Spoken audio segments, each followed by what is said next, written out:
अस्सलाम वालेकुम नाज़रीन, प्रोग्राम कोयटा टाइम साण करे हाज़िर आहियां हकीम सेठार। नाज़रीन, अॼु जेका तारीख़ आहे वो मुल्की सियासत में तमामु घणी अहमियत रखे थी। अॼोके ॾींहं ते मुल्क जे चूंडियल वज़ीर आज़म शहीद ज़ुल्फ़िकार अली भुट्टो जे इक़्तिदार मथां कब्ज़ो कयो वियो हो। इन ई हवाले सां अॼु असां सां प्रोग्राम कोयटा टाइम में असां वटि जेको मोज़ज़ महिमान आहे पाकिस्तान पीपल्स पार्टी बलूचिस्तान जो सूबाई सदर मीर सादिक उमरानी साहब। असीं कोशिशि कंदासीं त पंहिंजे प्रोग्राम में अॼु पीपल्स पार्टी जे माज़ी तोड़ी हाल उन खां सवाइ मुस्तक़बिल बाबति तफ़सील सां गुफ़्तगू करे सघूं। मीर साहब सलाम अलैकुम। मीर साहब, 5 जुलाई ते जमहूरी हुकूमत मथां राताहो लॻो, तव्हां छा था सम्झो उन में उन वक़्त जी हुकूमत जूं बि कुझु कोताहियूं हुयूं? ॾिस, पाकिस्तान जे अंदरि पहिरियों मौक़ो हुयो कि पाकिस्तान पीपल्स पार्टी जी जदोजहद जे नतीजे में ज़ुल्फ़िकार अली भुट्टो जेको पार्टी जो मंशूर ॾिनो, जेको दस्तूर ॾिनो, जेको आमरनि खे ललकारे, पाकिस्तान में पहिरियों मौक़ो हुयो कि हिकु आमिर जे मुक़ाबले में हिकु democratic party Pakistan peoples party जी बुनियाद रखियो वियो। पाकिस्तान पीपल्स पार्टी जी बुनियादी वजह हिन मुल्क में अवाम जी हाकिमियत जे लाइ जदोजहद हुयो। हिन मुल्क में जमहूरी जदोजहद जे लाइ हिकिड़ो जदोजहद हुयो। तव्हांखे यादि हुजे कि पाकिस्तान जे अंदरि अॼु उन वक़्तु पहिरियों मौक़ो हुयो कि 1970 में जॾहिं पाकिस्तान पीपल्स पार्टी जी बुनियाद रखियो वियो। उन बुनियाद जे नतीजे में बालिगराए देही जी बुनियाद ते अवाम खे वोट जो हक़ मिलियो। पहिरें दिन मुल्क में सरमायादार, जागीरदार, वॾेरा, पीर, सरदार ड्राइंग रूम जी सियासत कंदा हुया। हिन ड्राइंग रूम जी सियासत खे अगरि ड्राइंग रूम खां कढियो त ज़ुल्फ़िकार अली भुट्टो शहीद और पाकिस्तान पीपल्स पार्टी कढियो। कंहिं नून काव ॿिए कंहिं बि इहा सॼा इहा जनरलनि जा आमरनि जा पेर पवंदा हुया, उनजा पूजारी हूंदा। जॾहिं इन हिकिड़े आमिर खे वई हथ अयूब यहया ख़ान खे ॾेई ईंदा हुया त कॾहिं बि वरी हफ़्तो हथ न धोईंदा हुया कि असां हिकिड़े बादशाह सां मिले आया आहियूं। भुट्टो साहिबु हुयो कि हिकिड़ो अवामी रेलो कढी, अवामी जदोजहद कई, जंहिंजे नतीजे में हिन मुल्क में बालिगराए देही जी बुनियाद ते इलेक्शन थिया और पाकिस्तान पीपल्स पार्टी खे मजबूरन इस्टेब्लिशमेंट, जागीरदारनि, सरमायादारनि प्लस इस्टेब्लिशमेंट पहिरियों मौक़ो हुयो कि अवामी ताक़त खे, पावर खे अवामी ताक़त अवाम खे मुंतक़िल कयो वियो, जेको हिन मुल्क जे फरसूदा ज़हन रखण वारे कुवतनि खे इहो बर्दाश्त न हुयो कि पावर अवाम ॾे छो वियो। अचो अवाम खां इहो पावर खसूं। उन ॾियारनि खां इहो मनसूबाबंदी हिन मुल्क में शुरू थियो कि पावर खसियो वञे और जंहिंजे लाइ PNA जी जो बुनियाद रखियो वियो। उन ज़माने में तव्हांखे पतो आहे कि हिन मुल्क में डॉलर $4.5 अची मार्केट में एतिरा डॉलर उछलिया विया, जंहिंजो वजह इहो हुयो कि भुट्टो साहिब हिन मुल्क खे एटमी ताक़त बनायो। पाकिस्तान जे तारीख़ में 5 लख एकड़ जंहिं ते इंडिया कब्ज़ो कयो हुयो और पाकिस्तान खे एटमी ताक़त, एटम बम जॾहिं असांखे मानी खाइण खां न हुयो, असां बुख ते हुयासीं, मुल्क जी मैशियत तबाह हुयो। हे ज़ुल्फ़िकार अली भुट्टो जो ज़हन हुयो, उन जो सोच हुयो कि उन जी सोच जे मुताबिक़ उन पंहिंजे 5 लख जंग फ़ौजियुनि खे आज़ादु करायो, 1,94,000 और 5 लख एकड़ पंहिंजो ज़मीन आज़ादु कराई और पाकिस्तान खे एटमी ताक़त बणाई। अॼु पाकिस्तान जेको एटमी ताक़त आहे दुनिया जे अंदरि, या मिज़ाइल टेक्नोलॉजी अॼु पाकिस्तान जे अंदरि आहे, उहा ज़ुल्फ़िकार अली भुट्टो शहीद मुतमा बेनज़ीर भुट्टो जी ॿियो दौरे हुकूमत जा उन्हनि जा मरून मिनत आहिनि कि हिते साइंस ऐं टेक्नोलॉजी हिकिड़ो वज़ारत क़ाइमु कयो वियो और अॼु जेको दुनिया में पाकिस्तान तमामु इस्लामी ममालिक खां ज़्यादा ताक़तवर हिकिड़ो असांजो फ़ौज और दिफ़ाई क़ुवत एतिरो मज़बूत आहे कि अॼु जेको इंडिया और दुनिया जी क़ुवत आहे पाकिस्तान खां लाराइनि था। इहो सोच ज़ुल्फ़िकार अली भुट्टो जो हुयो। 5 जुलाई 77 के बाद ज़ियाउल हक़ आलमी साम्राज्य जो एजेंट हुयो, जंहिं इस्लाम जो नारो हयो, फ़िरका वारियत खे फ़रोग़ ॾिने, दहशतगर्दी खे फ़रोग़ ॾिने, हिते दहशतगर्द तंज़ीमा ठातई, मुसला तंज़ीमा उन जे दौर में ठाता ज़ियाउल हक़ जे दौर में, और इन सां गॾु गॾु हिते जेको नारो लॻियो कि पाकिस्तान खे असां हिकिड़ो इस्लामी फलाही रियासती मुमलिकत ठाहींदासीं, और मज़हब जे नाले ते मुल्ला बि इनखे चवनि पिया कि ज़ियाउल हक़ सचो हिकिड़ो मुस्लमान आहे, लेकिन अंदर को वॾो मुनाफ़िक़ हुयो, बेईमान हुयो। अॼु जेको मुल्क तबाह बर्बाद थियो आहे, जे मंज़र ते पहुतो आहे, उहो उन ज़ियाउल हक़ जे ग़लति इक़दामात में, जहिड़ी 5 जुलाई 1977 खे हिकिड़े जमहूरी हुकूमत खे ख़तमु करे और हिन मुल्क में मार्शल लॉ नाफ़िज़ कयो वियो। मीर साहब, ज़ियाउल हक़ जो तव्हां ज़िक्र कयो, ज़ियाउल हक़ खे ज़ुल्फ़िकार अली भुट्टो साहब 9 जनरलनि खे छॾे आर्मी चीफ बणायो। इन में कहिड़ी ख़ूबी नज़र आई त उनखे 9 जनरलनि खे बाईपास करे उनखे आर्मी चीफ बणायो वियो? मां सम्झां थो ज़ुल्फ़िकार अली भुट्टो साहिब, शहीद ज़ुल्फ़िकार अली भुट्टो हिकिड़ो वॾो दानिश्वर, दूरअंदेश, अज़ीम मुफ़क्कर, अज़ीम इनकलाबी हुयो, लेकिन तारीख़ में इंसान खां ग़लतियूं बि थियनि था। मां न चवंदुमि कि ज़ुल्फ़िकार अली भुट्टो खां कोई ग़लती थियो, शायदि उन हालात में ज़ियाउल हक़ खे उन नज़दीक सम्झो, बहितर सम्झो, लेकिन अंदर खां उहो जेको खोटो हुयो, धोखेबाज़ हुयो। उनजो हशर इहो हो कि हिकु दफ़ा ज़ुल्फ़िकार अली भुट्टो कंहिं पार्टी में ॾिठे ते सिगरेट पीए पियो ज़ियाउल हक़, त पतलून जे जेब में, खीसे में विधे, जेब में विधे पंहिंजो जलियल सिगरेट, पतलून सड़ी पर माना उन कल्ह कई। भुट्टो साहिब चयो बाबा पतलून सड़ंदी, एतिरो इज़त एतिराम कंदो हो, लेकिन अंदर मिलियल हुयो रुजती क़ुवतनि सां, साम्राजी क़ुवतनि सां। जंहिं तोखे यादि आहे कि भुट्टो साहिब खे चयो कि भुट्टो साहिब को ये दुनिया का मिसाल बना देंगे। अमरीकी वज़ीर ख़ारिजा अमरीकी वज़ीर ख़ारिजा किसिंजर चयो, धमकी ॾिने कि एटमी प्रोग्राम तूं तरक कर। भुट्टो साहिब चयो न। भुट्टो साहिब निकिरी पियो गलियुनि महलनि में, राजा बाज़ार वियो, उते तकरीर कई, उते ख़त ॾेखारे कि मूंखे हे धमकी मिलियो आहे, लेकिन चयो मां नथो ॾिजां। और पीपल्स पार्टी जंहिंजो बुनियादु ज़ुल्फ़िकार अली भुट्टो रखियो, न कंहिंखो ॾिजण वारो आहे, न कंहिंखो झुकण वारो आहे। मुनाफ़िक़त, धोखाबाज़ी हर वक़्तु पीपल्स पार्टी सां थियो आहे, लेकिन हे शहीदनि और मोमिननि गाज़ियुनि जो पार्टी आहे, अलाह हिनखे कामयाबु कंदो। ऐं मीर साहिब, ज़ुल्फ़िकार अली भुट्टो हिकु मुदब्बिर सियासतदान हुयो, ऐं उनखां सवाइ बि पीपल्स पार्टी जी मर्कज़ में बि इंतिहाई ज़हीन अॻुवान उन वक़्तु बि मौजूदु हुया। उन्हनि बि इन हवाले सां उन्हनि जो को मशवरो शामिलु हुयो त ज़ियाउल हक़ खे आर्मी चीफ बणाइण जे हवाले सां? ज़ाहिर के ज़ुल्फ़िकार अली भुट्टो तो पंहिंजी पार्टी और पार्टी क़यादत खां हर वक़्तु, जीअं हाणे दस्तूर आहे, आसिफ़ ज़रदारी साहिब, बिलावल भुट्टो ज़रदारी साहिब, बेगम साहिबा, बेगम नुसरत भुट्टो, मोहतरमा बेनज़ीर भुट्टो साहिबा, हर वक़्तु पंहिंजी पार्टी क़यादत खां मक़ामी या मरकज़ी सतह कोई भी इशू हूंदो, मुल्की या बैन अवी सतह, सेंट्रल कमेटी या फेडरल काउंसिल में या मुलाक़ातनि में एजेंडो रखंदो, हे इशू आहे, तव्हांजो राय छा आहे, पुछा कंदा हुया। कॾहिं बि न हुयो कि उन्हनि जेको आहे इन्हनि कंहिंखे कंहिंजी राय खे नज़रअंदाज़ कयो।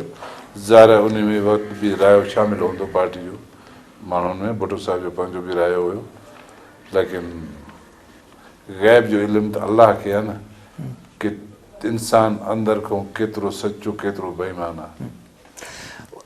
ज़ुल्फ़िकार अली भुट्टो 1977 में जेका इलेक्शन जो ऐलान कयो वक़्त खां अॻु हुयो, तव्हां छा सम्झो उहो फ़ैसिलो केतिरे क़दुरु पार्टी जे लाइ मुस्बत रहियो? ज़ुल्फ़िकार अली भुट्टो साहिब PNA तहरीक हलियो, PNA और ज़ुल्फ़िकार अली भुट्टो जे दरमियान में मुज़ाकरात थिया, तमामु असूल तय थिया, तमामु फार्मूलो तय थियो, कोई 5 सीटनि ते उन्हनि जो हिकिड़ो ओपिनियन हुयो, राय हुयो कि इते धांधली थियो। भुट्टो साहिब चयो तव्हां री-इलेक्शन करायो, मां तयारु आहियां। तमामु फार्मूला नवाबज़ादा नसरुल्लाह, मुफ्ती महमूद इन्हनि जे दरमियान में तय थी विया हुया, लेकिन कुझु कुवता हुया जेको न पिया चाहिनि कि हिते जमहूरी इदारा मुस्तहकम थियनि, जमहूरी मुज़ाकरात कामयाब थियनि। उन जी राति जी तारीख़ी में बैन अल-अक़वामी इशारनि ते हिन मुल्क में मार्शल हयो वियो, जंहिंजे नतीजे में अॼु मुल्क असांजो दहशतगर्दी जो शिकार, उन मां 5 जुलाई 77 जे ग़लति फ़ैसिले जे नतीजे में अॼु फ़ौज, अवाम, इदारो, पूरे मुल्क जो हर शहरी उहो 5 जुलाई वारो ग़लति इक़दामात जी वजह खां असां सज़ा भुगतूं था। मीर साहिब हिते वक़्तु थी वियो आहे वक़फ़े जो। नाज़रीन, हिते वक़्तु थी वियो आहे हिकु नंढड़े वक़फ़े जो। वक़फ़े खां पोइ गुफ़्तगू जो सिलसिलो जारी रखंदासीं।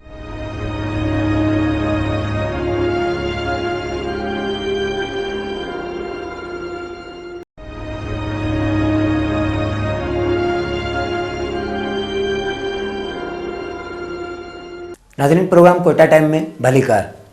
मीर साहिब, तव्हां चयो त PNA सां ॻाल्हियूं थी वियूं हुयूं, 5 सीटुनि जो मामिलो हुयो जिन ते धांधलियुनि जा इल्ज़ाम हुया, पर सिंध ऐं बलूचिस्तान में 19 सीटुनि ते उम्मीदवार जेके आहिनि उहे बिना मुक़ाबले कामयाबु थिया, बल्कि 77 जी चूंडुनि में कुझु उम्मीदवार अगवा बि थिया हुआ। इन क़िस्म जा वाक़िया बि पेश आया। उन्हनि जे पोयां पोइ कंहिंजो हथु हुयो?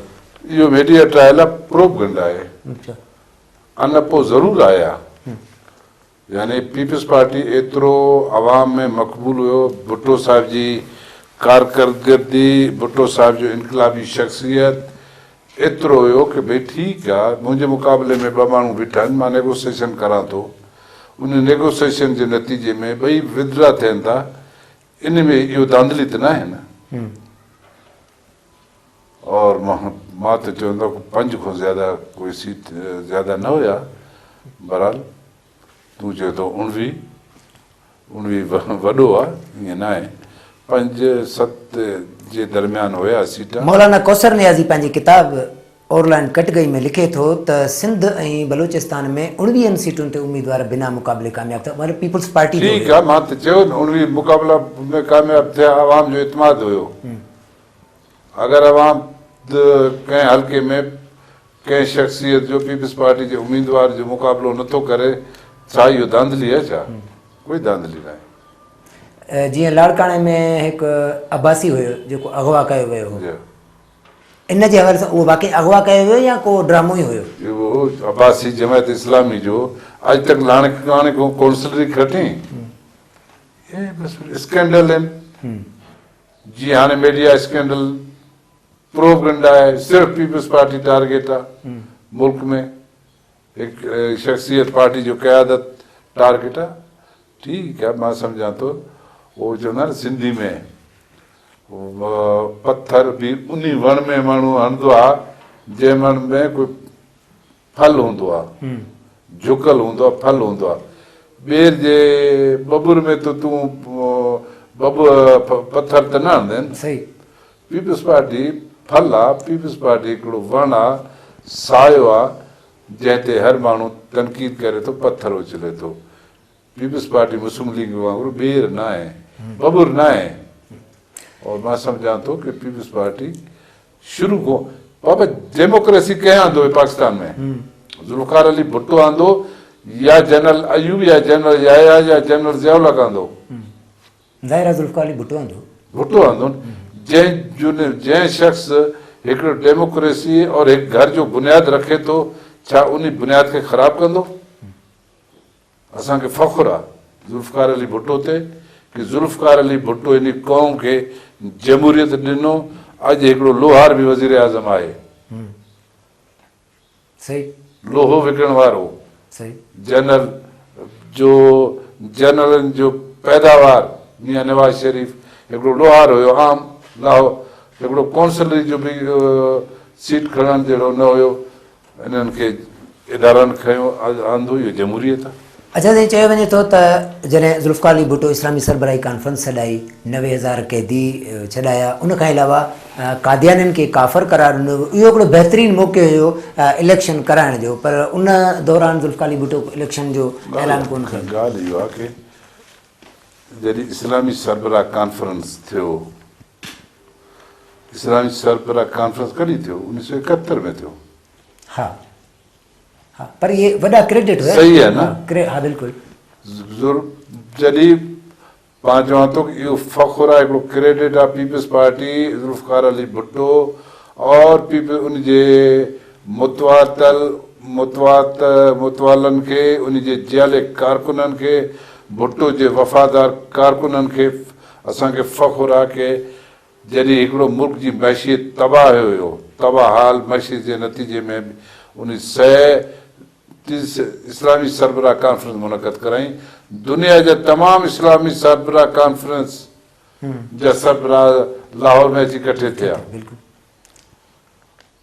और भुट्टो साहिब उन्हनि खे हिकिड़ो तजवीज़ ॾिनो कि भई असां छो, उन वक़्तु दुनिया में ॿ ताक़त हुया, अमरीकी सुपर ताक़त और रशिया, जो सभु खां वॾो ताक़त इस्लामी दुनिया आहे।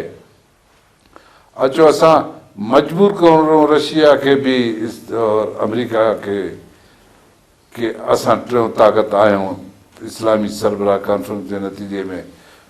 टियों ताक़त इस्लामी रियासत आहिनि, इस्लामी मुमलिकत आहिनि, जंहिंसां दुनिया जो हर वसाइल आहे। बैंक, उन इस्लामी बैंक ठाहिण जो कोशिशि कयो, एटम बम ठाती, जंहिंजे नतीजे में हिनखे साम्राजी इन्हनि खे भुट्टो साहिब खे क़तल करायो।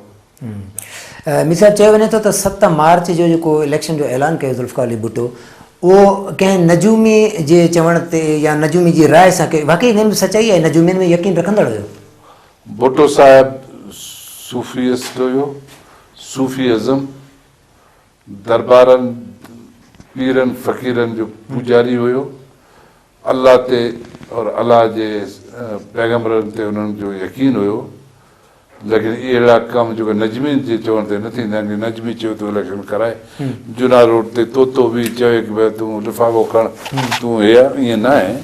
भुट्टो साहिब हिकिड़ो ज़हन हुयो, खुली किताब हुयो, उन हमेशह जेको आहे पंहिंजे सोच जे मुताबिक़, वक़्तु और हालात जे मुताबिक़ फ़ैसिलो कयो, कंहिं नजमी जे चवण ते न। उन दौरान चवंदा त जेको आहे ज़ुल्फ़िकार अली भुट्टो श्रीलंका जे जॾहिं दौरे ते वियो त उते जेके सरकारी नजूमी हुया उन्हनि सां बि ज़ुल्फ़िकार अली भुट्टो मिलियो ऐं उन्हनि सां इन हवाले सां ॻाल्हि ॿोल कई त उन्हनि नजूमियुनि मुबहम जवाबु ॾिनो त 7 मार्च खे हुननि फेवर करार न ॾिनो, उन नजूमियुनि मुबहम करार ॾिनो ऐं बल्कि चयो वञे थो ज़ुल्फ़िकार अली भुट्टो जे हथ में हिकु अहिड़ी लकीर हुई जंहिंखे नजूमी चवनि पिया त ज़ुल्फ़िकार अली भुट्टो जी ज़हानत उनजी मौत जो सबबु बणंदी। मुंहिंजे इल्म में अहिड़ो न आहे कि भुट्टो साहिब श्रीलंका वियो और नजूमियुनि खां मशावरत कई। भुट्टो साहिब हमेशह पंहिंजो सोच जे मुताबिक़ कयो।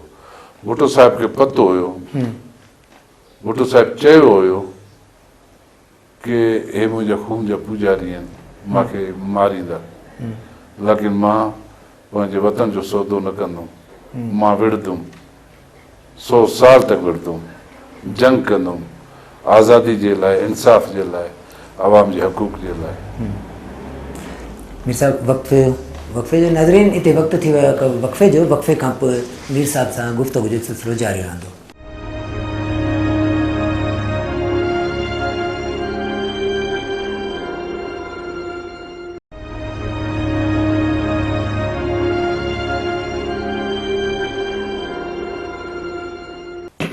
वक़्फ़े खां पोइ प्रोग्राम कोयटा टाइम में हिकु दफ़ो ॿीहर भलीकार।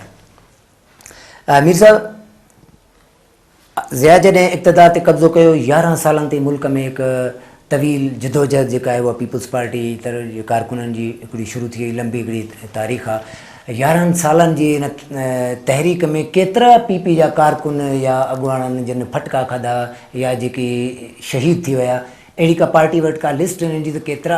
बिल्कुलु आहे, हिकु किताब आहे, मां जेल में लिखियो, मार्शल लॉ के मक़ासिद, पूरो डिटेल लिखियो कि मार्शल जा मक़ासिद छा हुया। हिकिड़ो वॾो लिस्ट आहे, 39 साल 40 साल 50 साल पार्टी वटि अहिड़ो को रिकॉर्ड न आहे त टोटल आहे केतिरा रिकॉर्ड, कारकुन शहीद थिया आहे रिकॉर्ड आहे पार्टी जो फिगर उन ज़माने में इहो कि तक़रीबन 86,000 माण्हू खे त कोड़ा लॻा 86,000 86,000 तक़रीबन 1 लख जे क़रीब माण्हू कारकुन जो का जेलनि में गुज़ारिया जंहिंखे लाहौर शाही किले में रखियो वियो क्वेटा कैंट में रखियो वियो शाही छा चवनि था खुली कैम्प में बल्दिया टार्चर सेल हैदराबाद कराची पिशावर में कोहिसार या कोह बाला पता नहीं अहिड़ो नालो हिसार बाला उते रखियो वियो मुख़्तलिफ़ टार्चर सेलनि में रखियो वियो माण्हुनि खे सज़ा ॾिनो कोड़ा हयूं पीपल्स पार्टी जे हर कारकुन कोड़े ते जिए भुट्टो नाराय भुट्टो जिए भुट्टो हयूं सवनि जे तादाद में कारकुन शहीद थी विया हज़ारनि जे तादाद में सज़ाऊं खाधियूं पर उन्हनि जे वारिसनि खे पीपल्स पार्टी जॾहिं इक़्तिदार में आई 2 खां 3 भेरा हुकूमत में अची चुकिया उनजी का सार लधी हुई बिल्कुलु सार लधी पीपल्स पार्टी सार लधी हर कारकुन जो सार लधी और एक कोई असां पार्टी ते एहसान न कयोसीं असांजो जिदोजहद हुयो जमहूरियत जे लाइ असांखे मूंखे हिकिड़े ॾियारे हिते मिलिट्री कोर्ट सिबी में पेश कयूं 4 शीट हुयो अगरि चाहे त मां तोखे 4 शीट बि ॾेखारे सघां थो 4 शीट छा हुयो कि मार्शल लॉ ख़तमु करो जमहूरियत बहाल करो जुल्फ़कार अली भुट्टो बेगम नसरुल भुट्टो समेत तमाम सियासी कैदियों को रिहा करो 1973 का आइन बहाल करो जॾहिं वियासीं असांखे चयईं कि तव्हां हे जुर्म कयो आहे असां चयोसीं बिल्कुलु इतराफ़ करूं था इहो जुर्म 1 दफ़ो न 10 दफ़ा कयो आहे और इहो जुर्म कंदासीं आख़िर सूबी याकूब हुयो जंहिं केस ठातो पुलिस इंस्पेक्टर हुयो मेजर हुयो हुते सिबी में नालो हाणे मुंहिंजे ज़हन में न आहे रिकॉर्ड में लिखियलु आहे आख़िर असांखे सम्झायूं कि बाबा तव्हां हीअं कयो सिर्फ़ु लिखी ॾियो कि आईंदा तव्हां अमन अमान में ख़लल न विझंदव असां चयो असां न पहिरें अमन अमान में ख़लल विधो आहे अगरि तव्हां चओ था कि 1973 जे आइन खे बहाल करो इहो ख़लल आहे अगरि चओ था मार्शल लॉ ख़तमु करो कि इहो ख़लल आहे अमन अमान में जुल्फ़कार अली भुट्टो शहीद और पार्टी जे हज़ारे कारकुन जेका गिरफ़्तार उनखे रिहा कयो अगरि इहो ख़लल आहे अमन अमान में इहो ख़लल इहो अमन अमान तबाह बर्बाद करण में असांजो हर वक़्तु रोल रहंदो पोइ असांखे सज़ा ॾिनी 1 साल क़ैद बामुशक़त असांखे मच अची बंदि कयूं जेल में परवाह न कयोसीं 45 वर्कर हुया बलूचिस्तान को जेलनि में जेल में रहिया जेल में असांखे जेको मुशक़त करायो वियो असांखे मानी ॾियनि पिया उन मानी में लूणु छा वारी विझंदा हुया अटे में मानी रेत विझंदा हुया वारी सिंधी में चवंदा आहियूं उर्दू में रेत डालते थे रेत विझंदा हुया वारी सही सिंधी में वारी ठीक आहे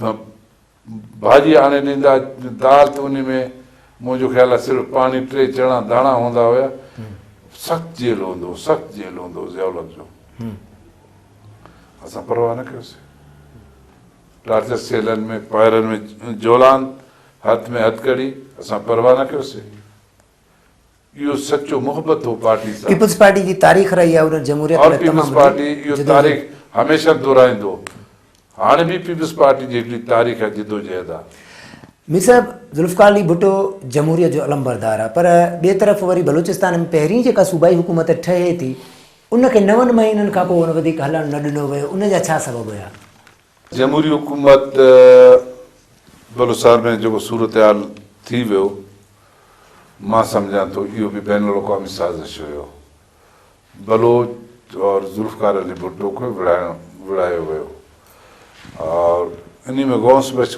बिज़न जो मरहूम जो वॾो हिकिड़ो रोल हुयो जेको पंहिंजे पार्टी क़यादत खे चवंदो हुयो कि जमहूरी दौरा भुट्टो जो हथ मज़बूत कयो असांखे जेका वरना इहो जेका इदारा आहिनि इस्टेब्लिशमेंट आहे असांखे हलणु न ॾींदो हालात अहिड़ा पैदा कया वियो कि हिते जेका हुकूमत ख़तमु करण जो थी वियो। मां सम्झां थो कि न करणु खपे, जमहूरी हुकूमत खे उनखे मौक़ो ॾियणु खपे, हलणु खपे।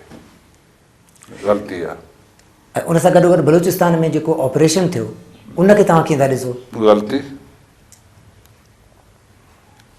आहे।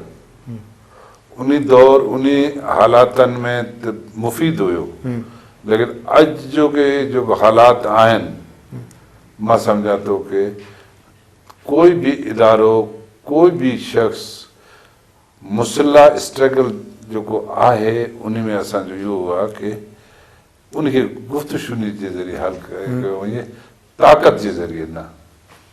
नेप मथां पाबंदी लॻाई वई, नेप मथां पाबंदी बि लॻी, उन जा मुल्की सियासत ते तव्हां छा था सम्झो त बहितर असर पिया या ख़राब असर पिया? मां चवां ज़ाहिर आहे कि चङा असरात बि थिया, बुरा असांजा इतिहादी आहिनि, माज़ी खे असां दोहराए नथा चाहियूं। ग़लतियूं हर फ़रीक़ खां थिया आहिनि, न थियणु खपे। अॼु असांजा सभ खां वॾा इतिहादी आहिनि, इकठे आहिनि।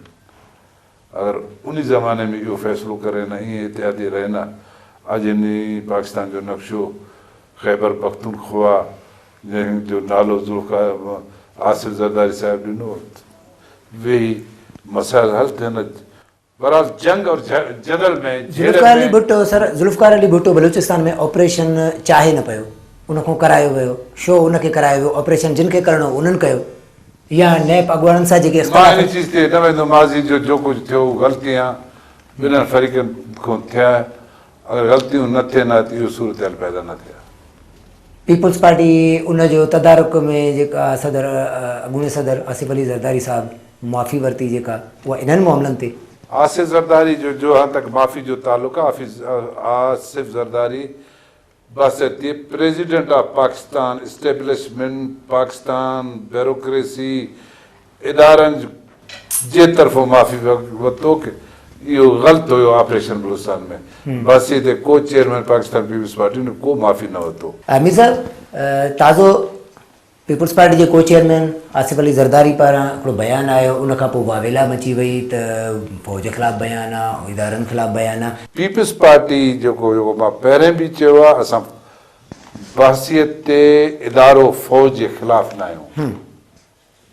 सही, लेकिन जिन्हनि खे फ़ौज पाण बि चयो कि हिननि 4 जनरलनि माज़ी में ग़लति कयो, कोई सुठो त नथा चवनि। सही, जनरल मुशर्रफ फ़ौज जो chief of army staff president हुयो पाकिस्तान जो, अॼु पाकिस्तान आर्मी पाण उनखे कस्टडी में रखियो आहे कि 1973 जे आइन जी शख़्स जी ख़िलाफ़ वर्जी कयो। माज़ी में बि फ़ौजी जनरलनि कयो। असां जनरल राहिल शरीफ, जनरल कियानी या डेमोक्रेटिक माण्हू आहिनि। पीपल्स पार्टी हमेशह फ़ौज सां तावन रखियो। पीपल्स पार्टी जमहूरी हक़ जे लाइ आवाज़ बुलंद कयो।